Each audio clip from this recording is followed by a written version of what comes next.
이거 증인 이거 보신 적 있죠? 예, 증인은 그러니까 2024년 12월 9일 그리고 같은 달 31일, 25년 1월 3일 서울중앙지방검찰청 610호 검사실에서 참고인 조사를 받았죠. 그렇습니다. 조사를 마친 다음에 증인이 그대로 조서에 기재되었다는 걸 확인하고 서명 날인한 건 맞습니까? 그렇습니다. 예. 예. 준비된 사항 질문하겠습니다. 증인 좀 편하게 답변해 주시면 좋겠습니다. 그 증인은 2024년 12월 10일 날 국회 국방위원회 긴급 현안 질의에 참석하신 적이 있는데요. 그렇습니다. 거기서 이렇게 말씀하셨어요. 지금 되돌아보면 초기에 투입될 때 명령을 수행할 때부터 안 됩니다라고 거부하지 못한 것이 후회스럽다 이렇게 얘기한 게 맞습니까? 그렇습니다. 그 자리에서 증인은 이번 비상계엄은 도저히 계엄을 선포할 수 있을 만한 상황과 조건이 아니어서 증인 개인의 입장에서 보아도 발생해서는 안 될 상황이 생겼다고 생각한다 이런 말씀도 하셨는데 맞습니까? 그렇습니다. 지금 이 자리 오늘 헌법재판소에서 증언한 지금도 같은 생각이십니까? 지금도 저 그 생각은 변함없습니다. 예, 감사합니다. 다음 사망은 일단 넘어가고 사항. 예. 증인은 2024년 12월 1일 오후쯤에 김용현 전 국방부 장관으로부터 전국이 혼란하여 계엄 상황이 있을지 모르니 비상 상황에 대비해라. 계엄 상황이 발생하면 국회, 중앙선거관리위원회, 과천청사, 관악청사, 그리고 수원 선거연수원, 그다음에 민주당사, 여론조사 꽃제 육군 특수전 사령부 부대를 투입시켜 시설을 확보하라 이런 말을 했다고 하는데 맞습니까? 예, 그렇게 받았습니다. 예. 위 지시에 따라 그 당시에 증인이 수첩에 뭐 이런 출동 계획을 적어놓은 게 있습니까? 그때 기록한 것이 아니고 그때 당시는 머릿속으로 구상만 했습니다. 그걸 기록한 시점은 12월 3일 그때 했던 것입니다. 그때는 머릿속으로만 제가 각 지역별 배치도를 제 머릿속에 부대별로 다 있기 때문에 머릿속으로 구상한 상태였습니다. 예. 그럼 그 메모는 지금도 있습니까? 그게 제가 압수수색할 때 그 크기가 요만한 손바닥 정도 되는 수첩에 그 파란색 수첩 조그마한 거 있습니다. 그게 같이 압수수색할 때 제출되어 있습니다. 예. 검찰청의 압수수색. 예, 그렇습니다. 예. 증인은 당시 예하부대의 특성과 지리적 접근성을 고려해가지고 이건 머릿속에 그렸던 건데요. 1공수특전여단 여단장이 이상현입니다. 이건 예. 국회와 민주당 당사로. 예, 그다음에 3공수여단은 여단장이 김정근이죠. 그렇습니다. 여기는 중앙선거위원회 과천청사 및 수원선거연수원으로. 예. 그다음에 제9공수특전여단 예. 여기 여단장의 안무성입니다. 그렇습니다. 여기는 중앙선거관리위원회 관악청사하고 여론조사 꽃으로. 그다음에 707 특수임무단 여기 단장은 김현태고요. 그 특수작전항공단 여기 단장은 김세훈이고 예, 이 부분 이 707과 항공단은 국회로 각각 투입하기로 머릿속에 계획을 세운 게 맞습니까? 예, 그때 그렇게 구상했습니다. 예.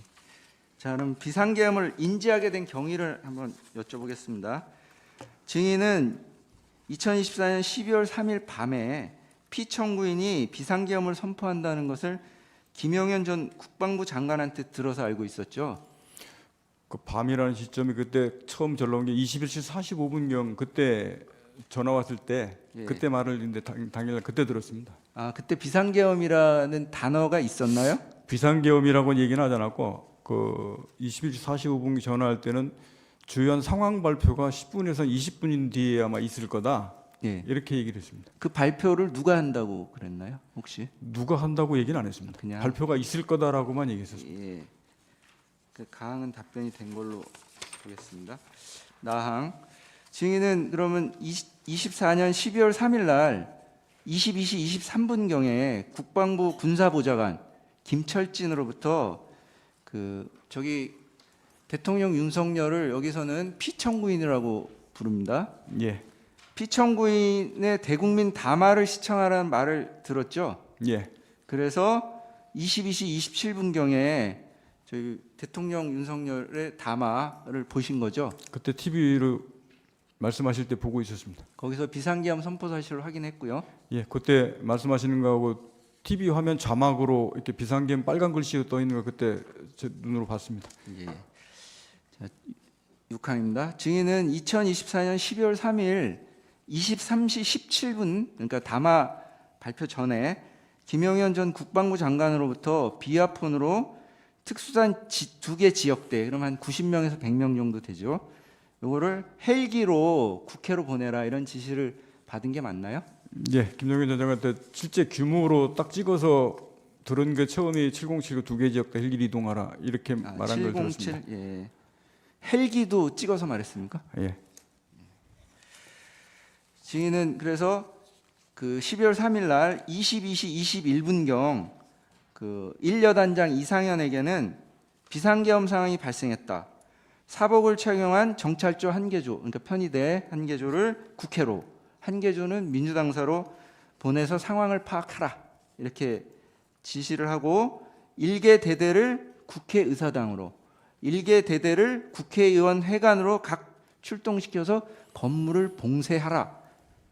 그리고 여단장도 함께 국회로 출동해야 내 지시에 따라 현장을 지휘하고 현장에 있는 수방사령관이랑 상의하며 조치하라. 이렇게 말씀하신 게 맞습니까? 네, 그렇습니다.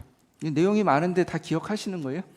예, 대강 정확한 워딩을 지금 말씀하신 내용들을 다 그렇게 기억하는 게 아니고 제가 중요 포인트 그런 의미로 전달했던 내용들이 제가 맞기 때문에 그렇게 말씀을 드리는 겁니다. 예. 그래서 12월 3일 22시 27분경 피청구인의 대국민 담화를 시청하면서 비상계엄 선포 사실을 확인했잖아요. 예. 그 직후 22시 30분경에 특수작전 항공단장 김세훈에게 항공기 출동하라고 하고 사령부로 들어와라 이렇게 지시했죠. 그렇습니다. 제가 항공단장한테 들어올 때 너도 사령부로 같이 들어와라. 제가 그렇게 말을 했습니다. 그러니까 항공단장은 사령부로 들어오고 예. 그다음에 22시 31분경에는 707 특수단장 김현태한테 헬기 12대가 도착하면 대기 중인 병력을 헬기로 국회 출동시키고 특임단장도 함께 국회로 출동하라고 지시한 게 맞나요? 그렇습니다. 이동할 때 제가 그 특임단장도 직접 같이 가라고 제가 지시했습니다. 예. 그러면은 항공단장은 사령부로, 네. 그다음에 특임단장은 국회로 이렇게 따로 움직이도록 한 이유가 있습니까? 실병 어차피 국회에 도착해서 실병이 움직이는 것은 707 특임단이었기 때문에 707 특임단장 보고 직접 같이 가서 현장을 확인하고 지휘하라고 보낸 것이고 그 특수작전 항공단장은 어차피 헬기 내려주면 그 헬기가 다시 복귀해서 부대로 복귀하기 때문에 항공단장이 거기 있는 것보다 지휘 통제에 들어와서 전반적으로 상황 파악하고 저를 보좌하는 게 낫기 때문에 제가 들어오라고 한 겁니다. 예. 그리고 12월 3일 날 22시 47분 상황이 긴박합니다. 그죠? 그냥 시간 단위가 그 뭐 1분, 5분, 10분 이 사이로 계속 연결되는데 22시 47분경에 예하 부대장들에게 화상회의를 했잖아요. 예. 그래서 그 당시에는 수첩에 적었던 내용인가요? 조그마한 수첩 예. 요거 정도 됩니다. 예. 이거 조금 큰데 제가 요거 정도 한 장 한 면으로 정리를 한 게 있는데 주로 거기에 뭐 어디 간다. 예. 그다음에 주의할 거 몇 가지 막 쭉 써고 급하게 그때 했던 거 그거 딱 한 장을 보고 있었던 겁니다. 예. 그러니까 거기 보면서 1여단장 이상현한테는 국회 출동을 지시하고 그다음에 3특수여단장 김정근에게는 중앙선거관리위원회 과천청사 수원 선거연수원으로 9특수여단장 안무성한테는 선관위 관악청사 및 여론조사 꽃으로 병력을 보내라 이렇게 지시한 게 맞죠? 예, 그 앞서서 얘기했던 부분들하고 연계해서 그때 당시는 정상적으로 실제 명령하다를 해야 되기 때문에 그때 화상이 등장해서 그때 임무 지시를 정상적으로 전체 있는 데서 제가 그렇게 임무 지시를 한 겁니다. 예. 10항입니다. 그 증인의 지시에 따라서 항공단장 김세훈은 12월 3일 22시 49분에서 22시 54분 사이에 그 수방사의 비행 제한 구역 헬기 비행 승인을 요청했고 그래서 12월 3일 23시 04분부터 23시 15분경 헬기 12대를 특수전 사령부로 출동시켰죠. 그 내용은 제가 뭐 공역 승인을 요청해라 이렇게 지시하고 그런 게 아니고 나중에 특수작전 항공단장이 진입하기를 요청했던 부분들이 써 있기 때문에 제가 알았고 예. 헬기 12대 사령부로 들어간 것은 제가 이동해라고 지시했기 때문에 그건 알고 있습니다. 예. 뭐 그러면 이런 세세한 수치는 잘 모를 수도 있으니까 예. 그냥 기본적인 골격 중심으로 물어보겠습니다. 그리고 707 특수단장 특수임무단 단장 김현태는 증인 지시를 받고 그 23시 22분경부터 22시 43분경 그 헬기에 타고 헬기 12대에 타고 소총 실탄 968, 권총 실탄 968 등을 그 적재한 다음에 야간 훈련을 미리 준비했던 96명과 함께 그 병력 96명과 함께 탑승해서 국회로 출동한 게 맞죠? 예, 그는 출동한 게 맞습니다. 예. 증인의 지시를 받은 항공단장 김세우는 그 이제 96명의 헬기 12대, 96명을 태운 헬기 12대를 국회에다가 그 착륙시키고 그래서 707 특임 부대원들이 국회 경내에 들어갈 수 있도록 도와준 게 맞죠. 예, 저 헬기 타고 그 국회 뒤에 그 연병장 그쪽에 헬기를 내리고 들어갔기 때문에 예. 그 헬기 타고 들어간 거 맞습니다. 예. 뭐 헬기 12대가 국회의사당 후면 운동장에 착륙했다고 합니다. 그죠? 그렇게 하는 게 맞고 전체 거기가 준비가 헬기라는 준비가 12대가 한꺼번에 동시에 준비된 게 아니고 주둔지에 뜰 때부터 예. 22시 30분에 이제 떠라 하다 보니까 이제 헬기가 사람도 오고 준비도 걸고 헬기 한 번 거는데 또 뭐 15분 20분씩 걸립니다. 그러니까 나와서 준비되는 대로 뜨고 그렇게 하다 보니까 뭐 세대씩 준비된 것 뜨고 뒤에 준비된 세대 또 뜨고 뭐 이런 식으로 하니까 전체가 시차가 꼭 이렇게 예. 벌어져 있습니다. 그러니까 뭐 순차적으로 하여튼 예, 그래서 순차적으로 이렇게 가 예, 예. 간 거고요. 그래서 시간이 좀 걸렸다. 그죠? 네. 그 증인은 아까 말씀하신 건데 12월 3일 22시 47분경에 예하 여단 및 직할부대 대상으로 화상회의 하셨잖아요. 예. 그때 잘 들어보세요. 개인 확인은 소총만 휴대해라. 권총은 휴대하지 않는다. 탄약은 실탄은 지역 대장 또는 대대장이 통합 보관하고 개인에게 미지급한다. 개인은 공포탄, 테이저건, 케이블 타이 등을 휴대한다. 이런 지시한 게 맞습니까? 예. 예, 증인의 지시에 따라 출동한 병력은 소총, 공포탄, 테이저건, 케이블 타이 등으로 무장한 상태 맞죠? 이게 기본적으로 별도로 없는 거를 한 것이 아니고 기본적으로 이제 제가 비살상 무기와 관련된 기본적인 세트 품목으로 평상시에 세팅돼서 갖추어져 있던 장비들입니다. 그래서 그거를 이제 그 비살상 무기를 휴대하라는 측면으로 얘기하다 보니까 그 부분이 얘기가 된 겁니다. 예. 안 하던 것을 갑자기 평상시에 이거를 추가로 가져가고 그런 건 아니었습니다. 예, 알겠습니다. 자, 여기서 여기다 놓을까요?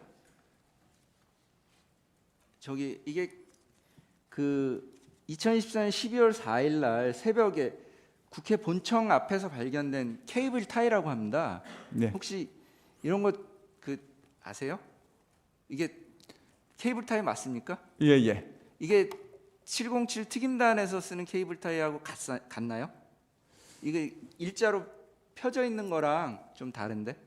제가 지금 케이블 타이라는 거는 정확하게 아는데 그게 무슨 말인지 알겠어요. 길어서 이렇게 하나로 하는 게 있고 뭐 두 개로 하는 게 여러 가지 종류가 있었던 것 같은데 예. 제가 케이블 타이라는 것만 알고 세부적으로 이렇게 하는 부분 제 머릿속에 그렇게 인식되어 있지는 않습니다. 예. 그러면은 증인 혹시 케이블 타이는 어떤 용도입니까? 케이블 타이를 이렇게 했던 것은 주로 이제 국회 시설 확보 및 경계하라고 들어가 있기 때문에 저도 이제 707나도 마찬가지고 제 머릿속에 들어오면 이 건물을 이렇게 봉쇄하거나 이렇게 잠가야 되지 않습니까? 그러면 이게 제일 편한 게 이게 출입문이 되면 이렇게 쭉 잠궈버리면 끝나기 때문에 그거를 머릿속에 연상하고 이제 그렇게 생각했던 겁니다. 예. 알겠습니다.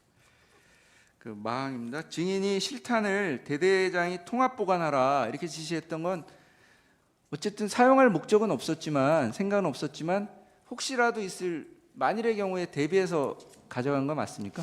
그렇지 않습니다. 이거는 최초부터 이게 장비 물자 탄약은 군인은 출동하면 기본적인 세트 품목으로 이렇게 들고 가는 기본적 사고 방식이 들고 간 거지. 그거를 유사시 상황에 대비해서 뭐 사용하려고 하거나 그거를 뭐 쓰려고 이런 의사는 전혀 없었습니다. 예, 그러니까 그 당시 의사를 묻는 게 아니고 저기 1여단장 이상현은 어쨌든 유사시에 대비해서 실탄도 가져갔다 이렇게 검찰에서 진술한 바가 있거든요. 그래서 한번 확인해 보는 거예요. 그러니까 군인이 출동한다는 것은 예측할 수 없는 어떤 유사시가 발생할 수도 있는 거잖아요. 그러니까 그런 걸 대비하는 거 아닌가요?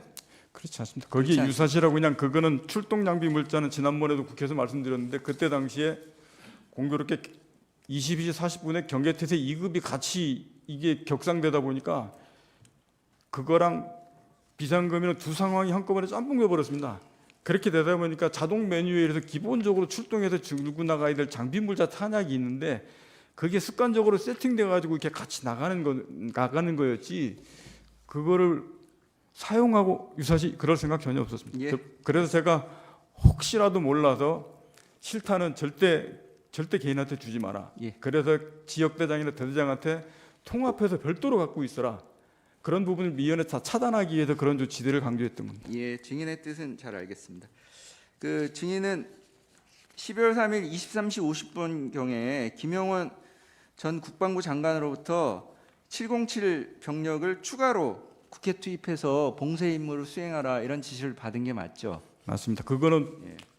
없다가 그날 추가로 저한테 지시를 해서 그 처음에 계획이 없던 건데 처음에는 증인의 계획이 없던 건데 추가로 그 자리에서 받은 건가요? 이게 그 전에 육계 장소 확보하라고 얘기하고 앞서서 22시 아까 17 몇 분에 그 707 두 개 지역도 헬기를 투입하라고 지시를 하시지 않습니까? 예. 그게 707 계획 최초는 다였습니다. 그런데 그렇게 하고 나서 도착하고 그럴 때 그 뒤로 이제 김영현 전 장관이 707 빨리 추가로 더 투입해라. 그런데 그때 처음 추가 투입을 저한테 지시하셨습니다. 예, 알겠습니다. 그럼 넘어가서 제시를 하겠습니다. 갑제 29호증에 6 이게 뭐 증인이 24년 12월 9일 검찰에서 진술하신 내용을 적은 건 진술 조서입니다. 아까 그때 조사받고 서명 날인한 게 맞다고 하신 건데요. 한번 보시죠. 내용이 윤석열 대통령이 그러니까 23시 40분경 윤석열 대통령이 제 비아폰으로 전화를 걸어 국회로 가는 부대가 지금 어디쯤 가고 있습니까? 이동 상황을 물으셨고 제가 국회로 이동 중에 있습니다라고 답변을 드렸습니다. 이 부분 하고요. 다시 00시 30분경에 윤석열 대통령이 직접 제 비아폰으로 전화를 걸어와 아직 국회 내에 의결 정족수가 안 채워진 것 같다. 국회 안으로 빨리 들어가서 의사당 안에 있는 사람들을 빨리 데리고 나오라 이런 지시를 하셨습니다. 이렇게 기재되어 있는데 이게 그 증인이 진술한 게 사실인가요? 네, 그렇습니다. 예. 나항 물어보겠습니다. 피청구인 그러니까 윤석열 대통령께서 그 당시에 증인한테 데리고 나오라고 지시한 대상이 국회 의사당 안에 있는 국회의원들 맞죠? 정확히 맞습니다. 예. 그 제가 부연 설명을 좀 드릴게요. 예, 짧게 좀 해주세요. 그때 당시 상황이 707 특임단 인원들이 국회 본관으로 가서 정문 앞에서 대치하고 있는 상황이었고 그 본관 건물 안쪽으로는 인원들이 안 들어가 있는 상태였습니다. 근데 그 상태에서 제가 전화를 받았었기 때문에 지금 말씀하신 부분들 뭐 의결 정족수 문제 안에 들어가서 그 안에 인원들을 빨리 이제 끌어내라 하는 부분들이 그때 당시는 우리 본관 안에 작전 요원들이 없었기 때문에 전 당연히 그게 국회의원이라고 생각을 하고 그렇게 이해했습니다. 예. 자, 14항입니다. 증인은 2024년 12월 4일 00시 20분부터 00시 57분경에 김영현 전 국방부 장관으로부터 국회의원이 150명이 안 되도록 막아라. 빨리 의사당 안으로 들어가서 문 열고 들어가서 안에 있는 국회의원을 데리고 나와라라는 지시를 받은 게 맞죠? 예. 예. 그다음에 다시 다음 공소장 부분을 제시하겠습니다. 증인의 공소장 중에 일부인데 뭐 증인 공소장 받아 보셨죠? 예, 받았습니다. 예, 거기 67쪽에 보면은 이제 증인이 피고인 곽종근은 24년 12월 4일 날 00시 20분부터 00시 57분경 그 특수임무단장 김현태 그리고 1여단장 이상현에게 건물 유리창을 깨고서라도 국회 본관 안으로 진입하라. 국회의원 150명이 넘으면 안 된다. 본회의장 문을 부수고라도 안으로 들어가 국회의원들을 밖으로 끌어내라. 대통령님 지시다. 문짝을 도끼로 부수고라도 안으로 들어가서 다 끄집어내라. 전기라도 차단하라.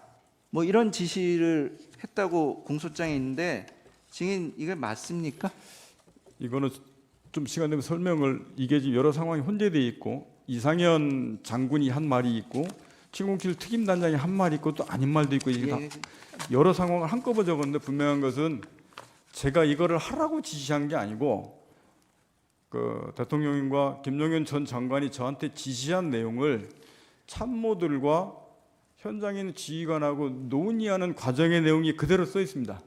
결론적으로는 제가 그것을 국회의사당 들어가서 의원들을 끌어내라는 것을 하지 말라고 지시를 해서 중지를 시켰습니다. 그러니까 이 내용이 어떻게 인지하게 돼 있었냐면 그때 당시 상황은 저는 이렇게 전투통제실에서 이렇게 앉아 있어서 앞에 화면을 보고 이렇게 지휘를 하고 있었고 707 특임단장은 현장에 나가서 현장 밖에 있었고 그 다음에 1공수 여단장은 지휘 차량을 타고 국회에 있는 밖에 있는 차량 안에 있었습니다. 그 당시에서 그렇게 되다 보니까 저는 707 특임단장한테는 비아폰으로밖에 지시할 수가 없었고 나머지는 저도 그 중간에는 몰랐는데 나중에 알았는데 이 마이크를 지금 이렇게 켜 있지 않습니까? 이게 시작할 때부터 이 마이크가 이제 명령하더라도 이게 켜 있었는데 이걸 안 끄고 그대로 끝날 때까지 그대로 뒀었던 것 같습니다. 예. 그렇게 하다 보니까 제가 얘기하는 것, 장관 지시하는 것, 뭐 대통령 지시받고 막 얘기하는 것 이런 내용들이 명령하달 때부터 끝날 때까지 예야 전체 인원들까지 이게 라이브로 생방송이 돼 버렸습니다. 예, 알겠습니다. 그렇게 되다 보니까 일여단장은 지휘통조실에서 들렸던 스피커 방송이 자기 차량 스피커로 그대로 연동이 돼서 거기서 막 아는 내용들이 다 생중계에서 넘어갔던 모양입니다. 그렇게 되다 보니까 이 말이 같이 일부는 전파가 돼서 들은 사람, 예. 그래서 707 특임단장 같은 경우는 이 전체의 내용을 그때 당시는 몰랐고 제가 전화로 하는 사항들을 막 지시받고 하는 사항들을 이해해서 정도의 차이가 좀 있었습니다. 예, 알겠습니다. 그러면 증인, 그러니까 지금 상황 말씀을 해주셔서 잘 이해가 됐는데요. 그냥 간단하게 하면 어쨌든 이 공소장에 있는 이런 말들이 그날 그 시간에 있었던 거는 맞습니까? 있었던 건 맞습니다. 예. 그리고 증인은 그런 내용을 예를 들면 뭐 그 대통령이나 장관한테 들은 얘기를 이거 해도 되냐, 어떻게 할까, 뭐 이런 상의하는 과정에서 또는 그 마이크가 켜져 있는 상태에서 어쨌든 전달이 된 게 맞고요. 예. 예. 그리고 그러면 이제 여기 대통령님 지시다라는 표현도 있는데 이것도 분명합니까? 그거는 일여단장하고 707 특임단장한테 707 특임단장은 제가 전화로 할 수밖에 없었다고 말씀드렸지 않습니까? 예. 일여단장하고 이거는 제가 지금이라도 되돌아봐서는 제가 제 말로 전화로 야 대통령님 지시다 이렇게 말은 안 했습니다. 그때 전화 전파할 때는 대신에 이런 내용들을 전파하면서 상의하고 논의하고 했었는데 아무래도 그런 말이 중간중간에 이게 마이크에서 나가지 않았나 싶은 생각이 예. 있습니다. 그러면은 어쨌든 증인하고 일여단장하고 상의하는 과정에서 대통령님 지시다 이런 말이 있었던 건 맞네요. 그게 일여단장한테 상의하는 내용이 아니고 일여단장도 제가 지금 돌이켜봐서는 아마 스피커폰으로 이 내용을 다 듣고 있었던 것 같습니다. 예, 알겠습니다. 제가 15항 물어보겠습니다. 증인은 비상계엄 선포 이전 그 아까 12월 1일 날 김용현 장관으로부터 그 특수전사령부 병력 출동을 지시 받았고요. 그다음에 그걸 내용을 정리한 적이 있잖아요. 예. 그 내용은 간단하게 물어보겠습니다. 그러니까 그래서 24년 12월 3일 22시 24분경 그러니까 피청구인의 대국민 담화 직전입니다. 24분경에 3여단장 김정근한테는 그 중앙선관위 과천에 있는 중앙선관위하고 수원 연수원 선거 연수원으로 그 보내라 이렇게 말한 게 맞습니까? 예. 그 다음에 또 그거보다 1분 빠르네요. 12월 3일 날 22시 23분경 구 공수여단장 안무성한테는 그 편의대 27개조를 준비시키고 출동 준비를 하라 이랬다가 22시 27분에 사당역에 있는 중앙선관위 본청으로 이게 못합니다. 죄송합니다. 본청으로 출동시키고 편의대가 먼저 출동해서 본대를 안내할 수 있도록 해라 이렇게 지시한 것도 맞고요. 예, 그거를 잠깐 설명을 좀 드려도 되겠습니까? 그게 22시 17분에 이제 김용현 장관이 이제 출동 지시를 해서 제가 그때 당시에 처음 머릿속에 있던 것은 그때 당시에 여단장들하고 밑에 있는 인원들은 뭐 어디로 가는지를 전혀 모르는 상태였기 때문에 제가 여단장들한테 그렇게 얘기하면서 그 출동을 준비하려는데 부대 출동 준비 태세를 갖추는데 1시간에서 1시간 반 정도가 걸립니다. 그러면 그 사이에 그 길을 어떻게 찾아가는지 대략 그게 과천에 있는지를 아는데 과천은 아는데 과천 어디 있는지를 모르지 않습니까? 그래서 그럼 과천 어디로 가야 그리 가는지 그래서 사복을 입고 편의대에 있는 인원들을 빨리 먼저 걔들이 먼저 출발시켜서 먼저 가서 어떻게 가는지 거기 상황이 어떤지 어떻게 가야 되는지라고 먼저 그 예령을 좀 걸려고 하다 보니까 지금 먼저 이렇게 전화를 하고 이렇게 해서 얘기가 됐던 겁니다. 예. 그러니까 뭐 어쨌든 우리 대통령 윤석열의 대국민 담화 전에 벌써 증인이 준비하라고 지시를 한 건 맞네요. 22시 17분에 이제 장관이 먼저 전화를 했기 때문에 이제 그렇게 예. 됐던 겁니다. 16항입니다. 증인은 24년 12월 4일 공안시 03분경에 국회에서 비상계엄 해제 요구안이 가결되었다는 사실을 실시간으로 확인했죠. 이제 그때 저도 뉴스를 직접 계속 보고 있었기 때문에 확인했습니다. 예, 그래서 증인은 그 가결된 직후 출동한 부하들에게 어떤 지시를 했습니까? 제가 그걸 정확하게 좀 더 말씀을 좀 일단 드리겠습니다. 지금 짧게 해주시고 다음에 다시 예, 한번 여쭤볼게요. 그거 바로 받고 그 다음에 03시하고 05시 사이에 장관 지시 받고 장관한테 전화 통화하면서 제가 국회 선관위 6개 장소 다 임무 중지하고 철수시키겠습니다라고 얘기를 했고 그러고 나서 바로 707 전화해서 통화해서 빨리 임무 중지하고 빠져라라고 한 게 이제 공안시 07분 08분 사이고 그러면서 장안시 공안시 09분부로 전부대 다 임무 중지하고 안전한 지역을 철수해서 다 빠져서 부대 복귀하라라고 지시를 해서 그 뒤로부터 다 선관위 간 인원도 민주당사 여론조사국 다 그때 공안시 09분으로 다 빠져나오기 시작했습니다. 다만 제가 여단장들한테 직접 전화를 하면서 했기 때문에 그 시간의 차이는 좀 있습니다. 그러고 나서 바로 빠졌습니다. 예, 일단 여기까지 하겠습니다. 네. 반대 신문 30분 하십시오.